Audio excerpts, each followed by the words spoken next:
Hello friends, তো দেখো আজকে কলা পাতায় বড়ই মাখা খাবো। আর এই যে বড়ইগুলো দেখো কি ভালো লাগছে, দেখে লুভও লাগছে তোমাদের, আমি জানি।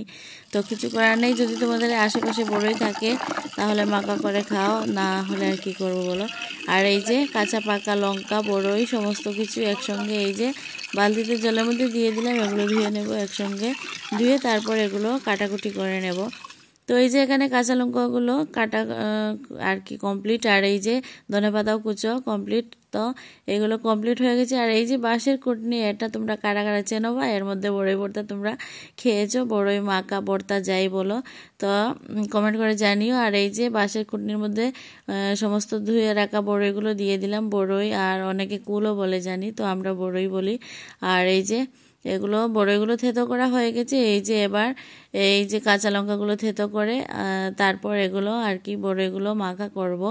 তো এই যে আর এখানে সমস্ত বাচ্চা পার্টি, আর একদম আমি হলাম একজন বয়োজ্যেষ্ঠ সবার মধ্যে। তো সব তোমাদেরকে আর কি সবাই হাই হ্যালো করছিল, একটু টাটা করছিল। আর ওইদিকে আমার বড় বোনজি বড়ই মাখা করছিল। ও আর কি টক এগুলো খেতে খুবই ভালোবাসে, মাখা আর কি যে কোনো কিছু মাখা খেতে ও ভালোবাসে। আর তো ও মাখা বানাচ্ছিল। তো প্রায় শেষের দিকে সমস্ত কিছু কমপ্লিট। এই যে থেতো হয়ে গেছে বড়িগুলো। তো কাঁচা লঙ্কা দিয়ে দিল, ধনেপাতা কুচো দিয়ে দিল। আর এই যে দেখতে কি সুন্দর লাগছে, আমার নিজেরই জিভের জল পড়ে যাচ্ছে, আর তোমাদের কি বলবো। তো এই যে কলা পাতায় বড়ই মাখা, বা কি অসাধারণ, তাই না?